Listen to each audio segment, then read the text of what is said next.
Hey everyone, Kyle once again, and welcome back to the movie review and back to reviewing the Nightmare on Elm Street franchise. And next up is reviewing of my favorite sequel of the franchise, Nightmare on Elm Street Part 2, Freddy's Revenge. Now, like I said, this is my favorite sequel of the franchise. If I would make a list of in order how it goes, of course the first one is always the best. But sequel wise, this is my favorite sequel, and then I would put part four. Um, what was it?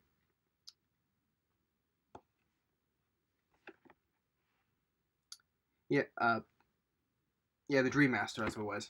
Yeah, part four will be so part two, part four, then part three, and then I will put I think either Wes Craven's New Nightmare or Freddy's Dead, and either flip it, and of course part five, because that's the worst one of the franchise. Well, besides the remake, but the one with Robert Englund in it, the least favorite is The Dream Child, part five.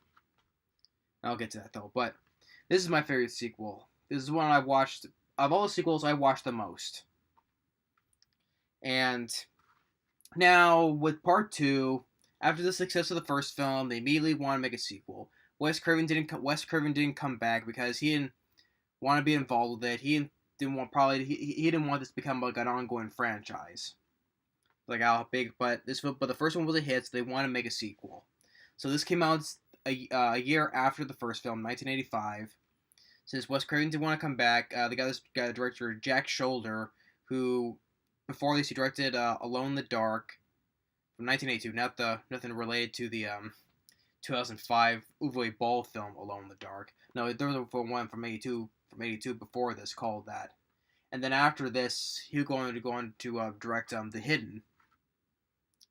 But I thought he did a good job with the film. I know it's not the way as good as what Wes Craven did though, but he did a good job with the film.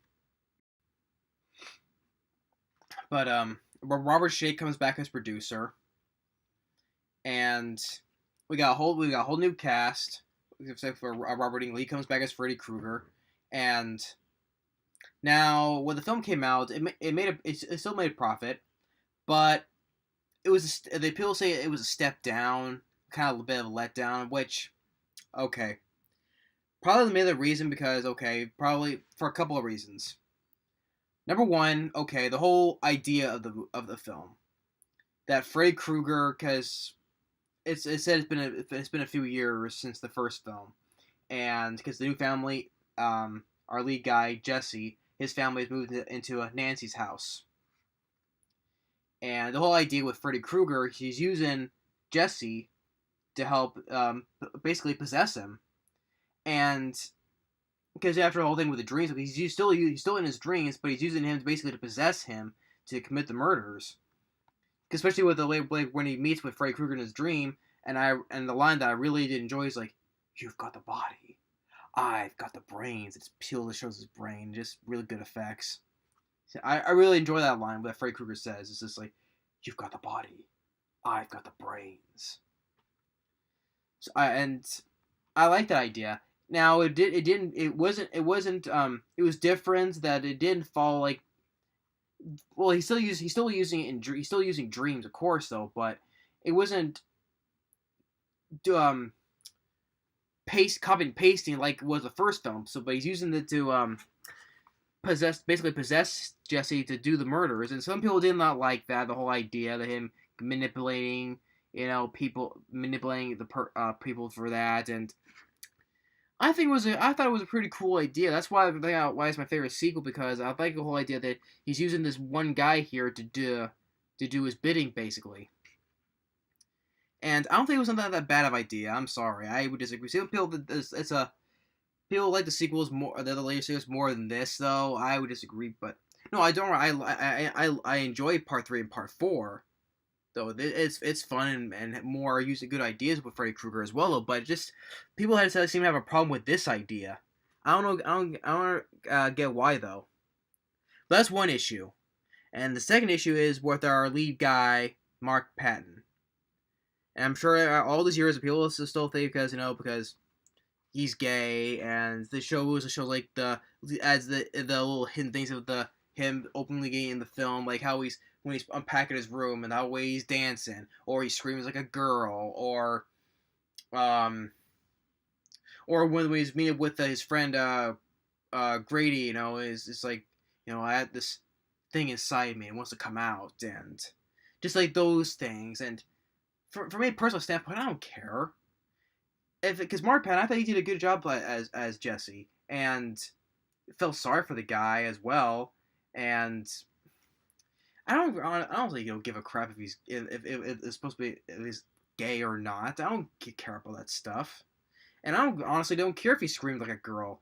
And because hey, if he's seeing all this stuff is happening to him, and he's just scared of his mind, I don't blame him. So I didn't even give a crap if he screamed like a girl. I don't see what the big problem was. I don't. I don't see the whole problem with the whole. I don't like I said. I don't care if he screams like a girl. I don't care if he's gay or not. Well, nowadays because they all the PC and all that stuff. Just like throwing like well in any film though. It's just we throw because what was a film like example like no one complains about that. I haven't any complaints about.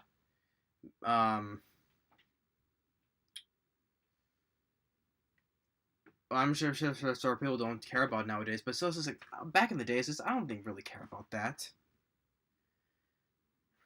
But as long as he did a good job acting wise, I don't really care about all that stuff. And he did a really good job as well as Jesse. And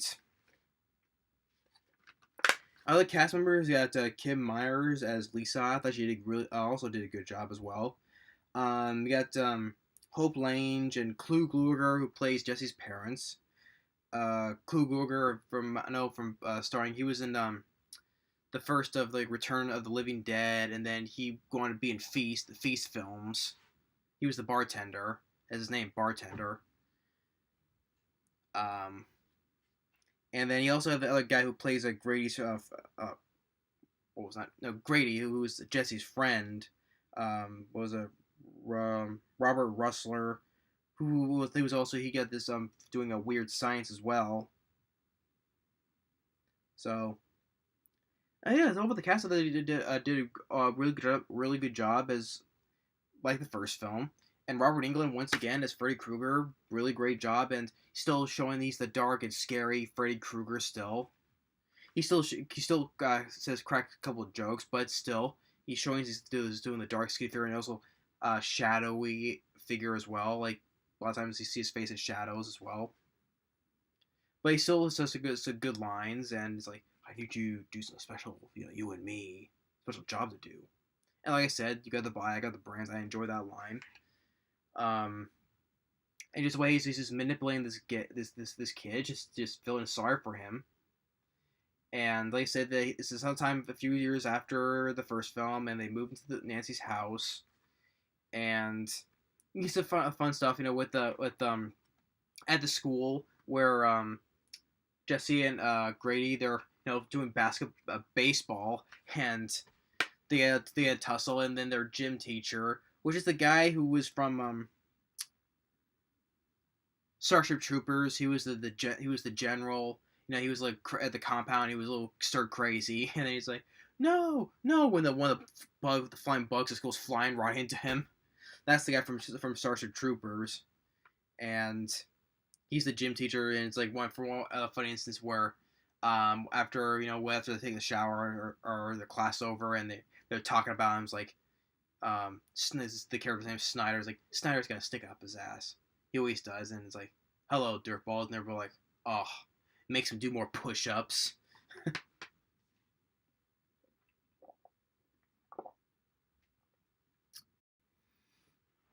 And when he's cleaning out his room, he's doing a little dance, and people like, oh, make it like, oh, because he's gay, because the way he's dancing, just I don't care about that. And when Lisa gets there, they find the diary that Nancy left and explains about Freddy Krueger. And then when Jesse's having his nightmare, for instance, where he wakes up in his room and things in his room starts melting, good effects. And when he goes to the cell, he finds the glove, and Freddy's there. It's like, go ahead, Jesse, try it on for size, kill for me. And or one force where he goes in the middle of the night, he goes to this basically S&M bar where his gym teacher is wearing and dressing on S&M leather and makes him do laps around the gym. And then when he gets in the showers, then the gym teacher, Snyder, then he starts in his office, and then he gets the jump ropes. They grab his hands, they drag him to the shower, and then when he gets just stripped naked, and then he gets like beaten by towels, and then the steam. When Jesse's there, he's watching, and the steam covers him up. Then Freddy Krueger's there. He's like, no, and then just a good death where he just goes and slashes the heck out of his back, and just especially the first swipe, you see just go right all the way to his back. Just a good death, and then the shower starts spewing blood as well. And of course, once again, you see that Jesse, he's wearing the glove, and then he starts screaming. As he's screaming at a girl again, which I don't care. As he's all this happening, he's scared. So I don't get what the whole big deal was. I don't. Or another instance, or another weird scene where the bird, they have parrots, and one dies, and the other one gets, goes crazy, and all of a sudden just explodes into flames. Those are nitpicks, like the whole Jesse dancing like awkwardly quirky, or the bird scene.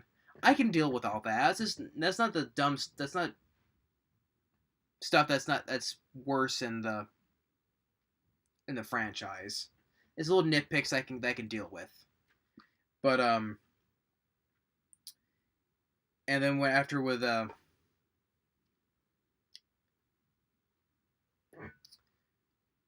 what else? Because I always have a habit of skipping scenes, so I'm trying to think if I haven't skipped anything. But oh well, because people have seen the film already, so it's not that big deal. Or one instance where he tries to his little sister is in bed, and you hear Freddy's voice like, "Wake up, little girl!" And Jess, what time is it? And Jesse's there, and he's wearing the glove though, so he tried to make him kill his sister, but he didn't do it. Or then you get to the third act where, well, before that they go to the power plant where he was supposed to be where he was, and they didn't find much. And then you get to the pool party where Lisa and them and Jesse, they're seeing their little making out. Then you see like his tongue like comes like messed up tongue. Then he goes to his friend Grady's house. Where he's sleeping. But that's where he gets another line. It's like, I got this thing inside me. It wants to come out. Of course, it gets another hint back to if it's like the closet or wherever. You get what I'm saying. And then you get this really good special effect where,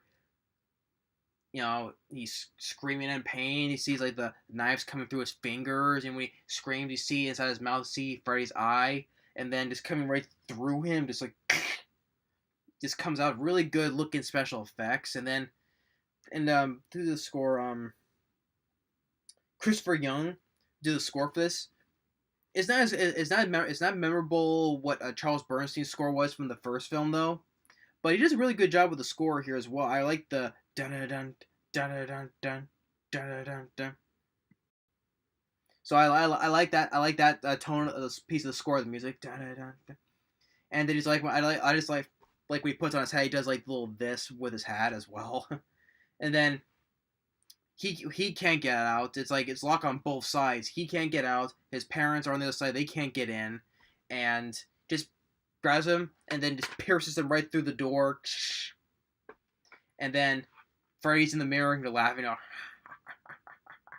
And Jesse's there. He's all bloodied up with a glove. He's like, "You killed them," and just felt bad for the guy, and just his friend's dead because he. Reality, it's like he killed him. Made him do it.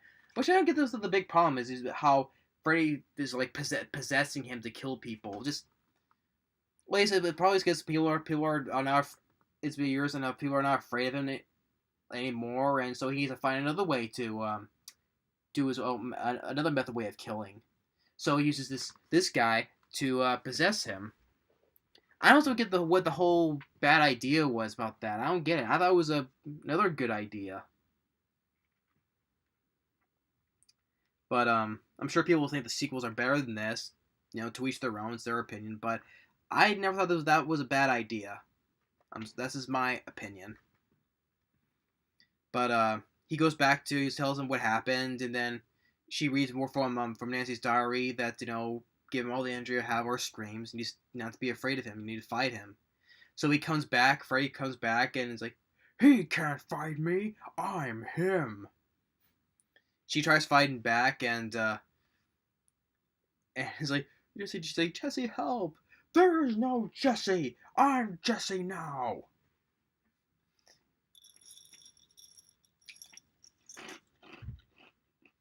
So you hear like through Freddy Krueger is like you hear Jesse's voice like, just kill me, Lisa. She starts stabbing at him, does nothing. And he's like, and you hear Jesse's voice again, I love you, Lisa. And then he's like kind of resisting, and you hear Freddy's like going, I love you, Lisa. So he's kind of like resisting it. So he tosses aside, and he runs up to the doors as he fades as he crashes through the glass door. And then also he pops up from the other side like a Jack in the Box, like. And then he just goes ape shit on the party. Like he slashes one guy in the face, he stabs one guy in the gut, and he just goes literally ape shit, and then the guy tries like to calm down, but then he just goes and tosses him and sets the barbecue on fire. And another good line, just like this: "You are all my children now." Then Lisa's father tries to shoot him, but she makes him not shoot him. And then he just goes and walks and just through the wall into flames. And she knows where he goes to. She goes back to that power plant, and she sees like these weird dogs with messed up looking faces. She shows that she's not afraid. She walked past them, and Freddy is there. Is just like, come to me, Lisa. No, Jesse's dead. And she's like, I am not afraid of you. I want Jesse back, and you'll see straight back to hell. He's like, no, Jesse's dead. And he's just like, he's now getting like falling apart. I'd say not falling apart, but he's just like getting weaker because he's resisting as a Jesse, and you can say it's the power of love that brings him back. It's like where she kisses Freddy Krueger, kisses him, and then the whole place starts setting on fire, and he is getting set on fire. First, you see a good effect where his face starts melting. They burst into flames, and then Jesse rises out from the ashes. And you think it's a happy ending. What do you think it's or how like Fred mentioned how the any of this is like the opening of this film where I like the opening where we see Jesse on the bus, and then the bus starts going off road into a desert, and then how the ground just basically just collapses, and like this, it's like a pit of hell, but there's like this thing that keeps the bus like a teeter tottering. I like how the way that opened up as well, and then just thinks it's gonna start all over again, but it's not. Well, he thinks it's not, and then this other girl that's also friends with Jesse and Lisa. She you see her from the film, but then Freddy's gloved hand comes out bursting through, and then the bus starts going off road again. Now, Leslie, there's another issue I have is also the ending of this one. It's like it's funny. It's like the ending of this one, like the ending of the first film, which I love though, was a classic, regardless though. But it was the problem because Robert Shea, wanted that ending, which that was not a good ending. How with Nancy's mom being dragged through the door, the door window like a mannequin clearly. But and so same with this though, because it's quite funny is that how this film ends. These characters are never mentioned again in the franchise because we don't know what really happened to them. We don't know if they're alive or dead or not because we don't know if it's still a dream or not because Just they just drive off road, and that's the end of that. Because they're never mentioned in the sequels, and about Jesse or Lisa or. So that's another issue. Is the ending of how that film ends, because we'll never know what happened to them. So I don't know. But regardless of that, though, I enjoy Nightmare on Elm Street Part 2, Freddy's Revenge, and it is Freddy's Revenge basically. So it was fitting to mark that as Freddy's Revenge. And that's another thing is what I noticed is the only film in the franchise where it stars a lead guy instead of the typical, like, you got Nancy in the first film, and then you got her, Patricia Arquette in the third film, and then what was, I forgot the other girl's name for the part 4 and 5 though, but still, it was nice to see in a horror film like this where you see a lead guy, regardless if he's gay or not. I don't care, but it's good to see a lead guy in the film. And I don't care if he screams like a girl or not. I don't care about that. As long as he does a good job, I'm willing to let all that go, regardless.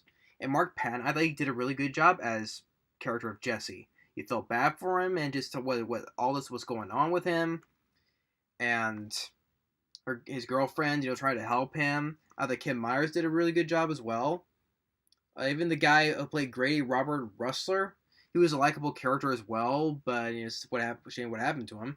But and Robert Glenn, once again, top-notch job as Freddy Krueger, still doing the dark, evil Freddy Krueger look. When it's great lines like, I've got the body, you've got the body, I've got the brains. I love that line.